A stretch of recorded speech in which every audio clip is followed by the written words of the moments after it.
Hello everyone, तो मैं discuss करने जा रही हूँ अभी सीटेट पेपर 2 की इंग्लिश लैंग्वेज। तो देख लीजिए आप लोग जिन्होंने भी इंग्लिश लिया था वो देख लीजिए कि कितने नंबर उनके बन रहे हैं, ठीक है। और मुझे कमेंट करना मत भूलिएगा। तो पहला क्वेश्चन है, which one of the following is not a classroom resource for learners in teaching learning of language. तो इसका राइट आंसर क्या हो जाएगा? Option number 2 reading corner. मैं केवल आंसर ही आपको बताते हुए चलूंगी, ठीक है।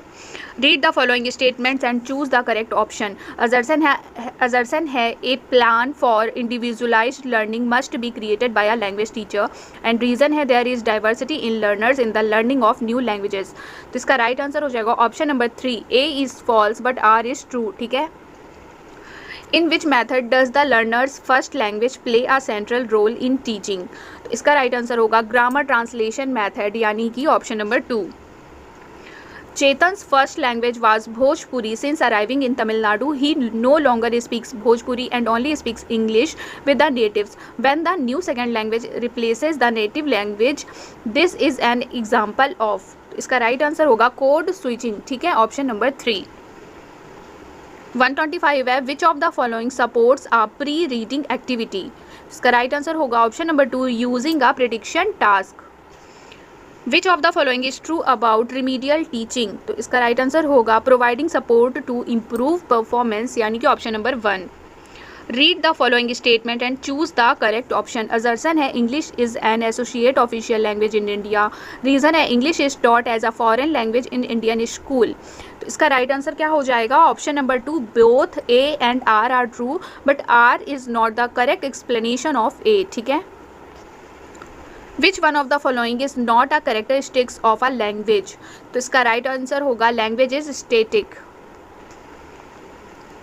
129 भी असर्शन और रीजन वाला क्वेश्चन है, देख लेते हैं। असर्शन है prompting students to recall previous knowledge is important.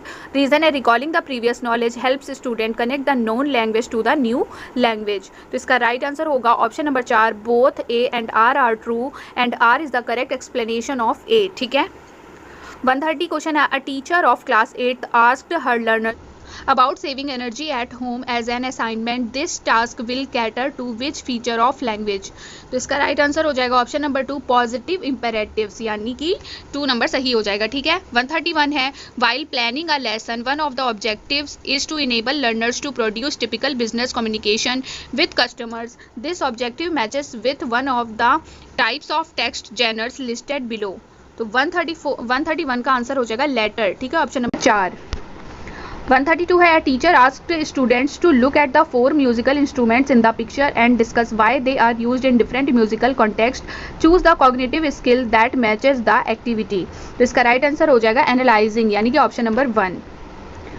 When monolingual speakers move from formal to informal modes of speech within the same spoken or gesture idea, they are engaging in. तो इसका right answer होगा socialistic, ठीक है, यानी कि option number 4।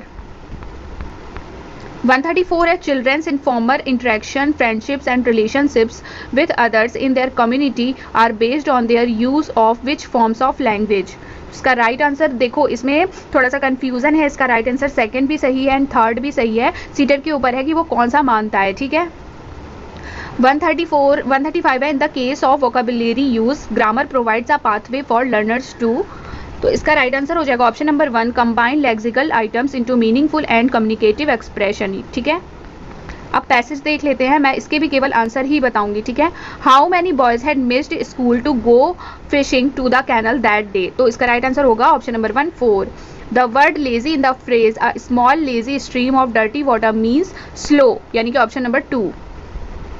Y did the boys hearts grow braver by the minute. इसका right answer होगा option number 2 they knew exactly where they वर हीडेड, ठीक है।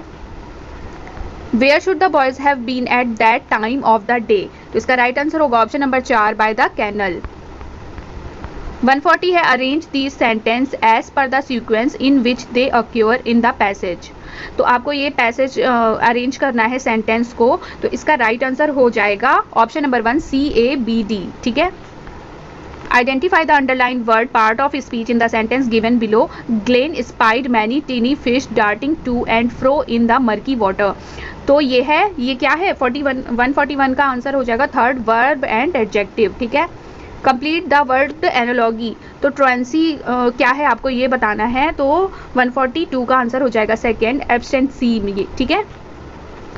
फिर से एक पैसेज है, इसके भी आंसर आप देख लीजिए।